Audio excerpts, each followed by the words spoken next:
Hi, and welcome back to BFC Capital. Let's talk about the best ELSS funds for 2024 and how to identify and invest in them. ELSS stands for Equity Linked Savings Scheme, and it is one of the most popular options for tax saving investment schemes that offer high returns. आज की video में हम जानेंगे ELSS funds क्या होते हैं, comparison of ELSS funds with other tax saving investment options, how to select the best ELSS funds for 2024 and how to ultimately invest in them. ELSS आसान भाषा में म्यूचुअल फंड की वो स्कीम है जो कि 1.5 लाख रुपए तक का टैक्स बेनिफिट ऑफर करती है under section 80C of the income tax act. यानी अगर आपकी सालाना इनकम 6.5 लाख रुपए की है और आप 1.5 लाख रुपए ELSS में इन्वेस्ट करते हैं तो आपकी एनुअल टैक्सेबल इनकम 6.5 लाख से घट के हो जाएगी 5 लाख रुपए। इसमें आपका पैसा 3 साल के लिए लॉक हो जाता है एंड स्टॉक मार्केट में आपका पैसा इन्वेस्ट होता है। पर अब सवाल आता है कि मार्केट में और भी tax saving investment options available हैं, तो ELSS में ही क्यों इन्वेस्ट करें? Let's look at some factors. The primary reason for choosing ELSS over other tax-saving investment options is the returns it generates. ELSS category में आपको सभी टैक्स सेविंग इन्वेस्टमेंट ऑप्शंस के मुकाबले ज्यादा अच्छे रिटर्न्स देखने को मिल जाते हैं और पिछले 7 साल में ELSS का कैटेगरी एवरेज के रिटर्न्स रहे हैं अराउंड 14% के, which is a clear indicator कि ELSS लॉन्ग टर्म में आपको अच्छे रिटर्न्स जनरेट करके देता है। Next, let's talk about the EEE और exempt status. पहले तो ये समझ लेते हैं कि EEE एक्चुअली में होता क्या है। पहले E का मतलब होता है कि पैसा इन्वेस्ट करते टाइम जो आपको एग्जेम्पशंस देखने को मिल जाते हैं। दूसरे E का मतलब होता है कि जो आप पैसा इन्वेस्ट करते हैं उस पर जो आपको रिटर्न या गेन मिलता है उस पे जो एग्जेम्पशंस देखने को मिल जाते हैं। तीसरे E का मतलब होता है विड्रॉल के टाइम या मैच्योरिटी पे जो आपको एग्जेम्पशंस देखने को मिल जाते हैं।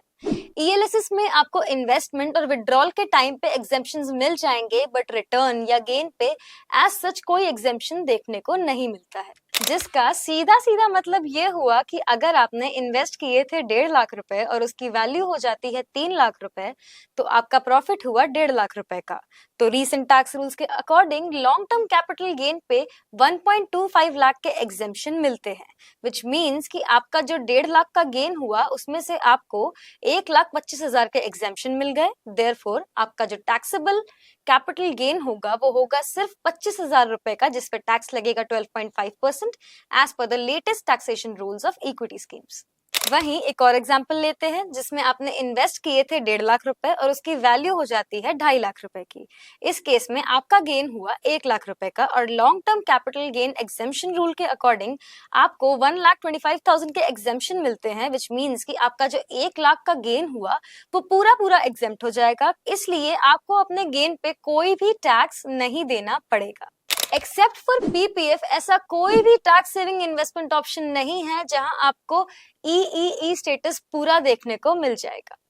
Moving on, let's talk about the lock in period and ease of investment. For sure, ELSS ranks at the top in terms of ease of investment, but let's discuss about the lock-in feature also.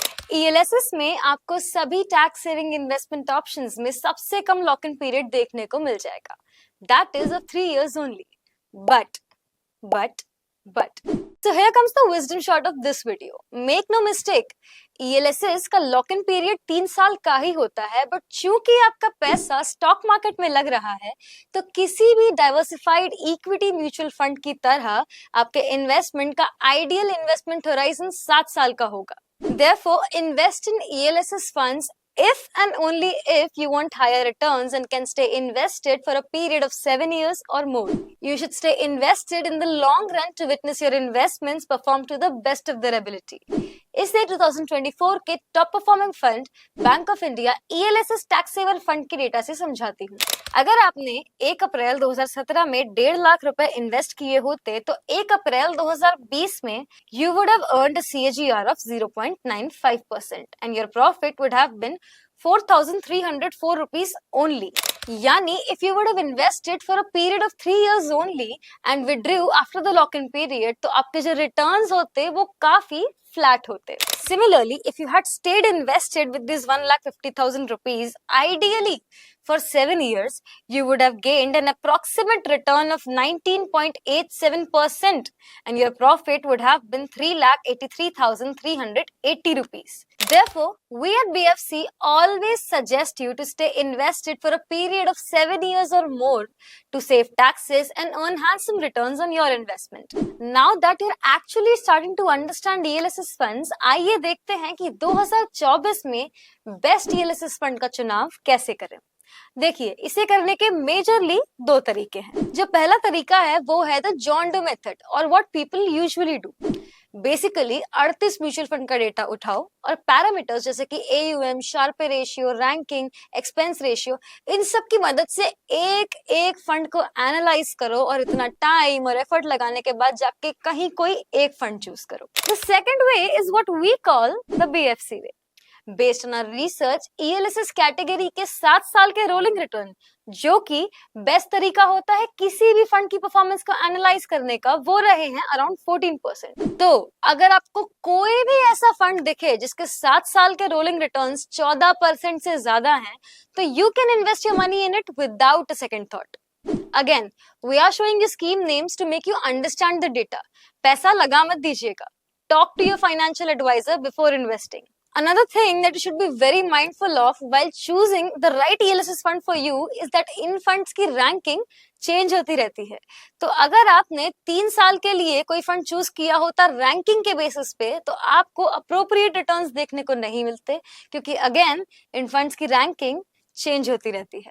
जैसा कि आप data में देख सकते हैं, 2021 में SBI long term equity fund की ranking 22वें number पे थी, बट 2023 में ये पहले नंबर पे रैंक कर रहा था. Similarly Quant ELSS tax saver fund की रैंकिंग 2023 में 11वें नंबर पे थी, जबकि 2021 में ये पहले नंबर पे था.